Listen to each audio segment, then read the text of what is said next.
Alright, magandang hapon na ho sa lahat natin ng mga viewers Luzon, Visayas at Mindanao all over the world. Welcome naman sa ating panibagong video, panibagong reaction, mga ka-action, mga kakamping. So pag-usapan lang ho natin itong kaganapan kanina sa harap ng Office of the Ombudsman na kung saan nagkaroon nga po ng protesta doon at makikita ho natin sa video mamaya na kung saan may kunting girian sa pagitan ng ating mga kapulisan at mga realista. Ano ba ang mga pinaglalaban nito? Accountability, no? So tayo naman, ayan din ang hangad natin, accountability or pananagutan na dapat talaga may managot at may makulong talaga mga ka-aksyon, mga kakamping. Kaya hindi po ako nababahala dito sa kanilang mga panawagan dahil accountability ho ang kanilang panawagan. Hindi ho ito katulad ng mga ibang grupo na Marcos resign ang kanilang panawagan. No? So ito po, basahin lang ho natin itong naging caption muna ng post ng Bombo Radio, no? Credit or courtesy po sa video nyo. Please allow me to use for informative purposes only. Thank you so much, ma'am and sir. So, girian sa ombudsman. Panoorin, bahagyang nagkagirian sa tapat ng Office of the Ombudsman ngayong umaga kung saan nagpupumilit ang ilang mga realista na makapasok sa loob ng tanggapan. Makikita ang paglusob at pisikalan sa pagitan ng mga realista at hanay ng mga kapulisan. So, yun po mga ka-aksyon, mga kakampeng. Ito po, panoorin po muna natin itong short video. Mag-iba ka! Mag-iba ka! Huwag matakot! Lahat ng takot! Ikunaw na mga kurap! Kalampagin yan! Kalampagin natin! Ang tekta ko punsman! Sa lahat! Huwag ka! Mga kurap! Ikulong na yan! Mga kurap! Ikulong na yan! Mga kurap! Ikulong na yan! Mga kurap! Ikulong na yan! Mga kurap! So, yun na ho mga ka-action, mga kakamping, no? Napanood na ho natin. Ano bang kanilang sinisigaw? Ikulong na yan.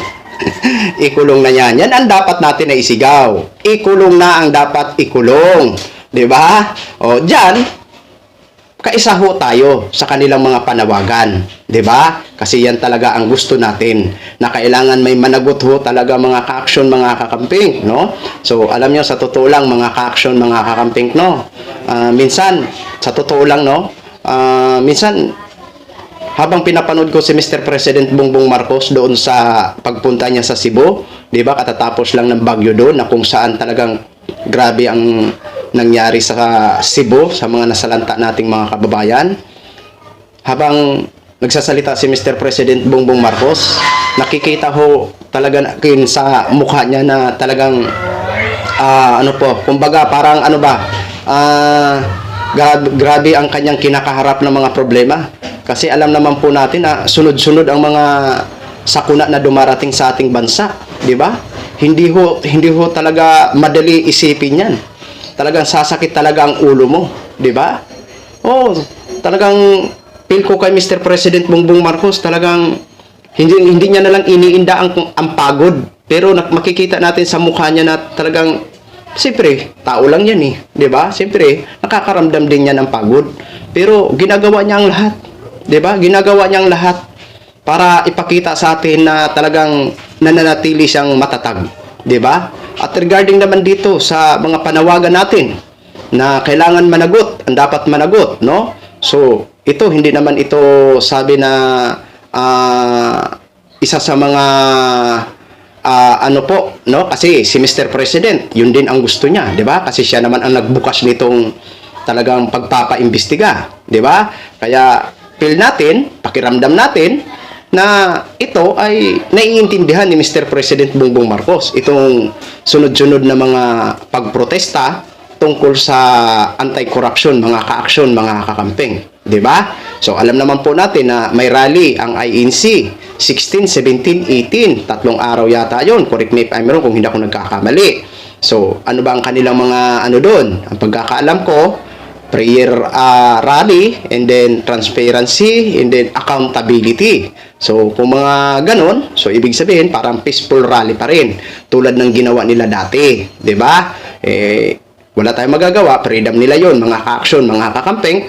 Katulad din natin, freedom din natin na nagkakaroon minsan ng pagtitipon-tipon at ang sinisigaw natin na dapat makulong na ang dapat makulong.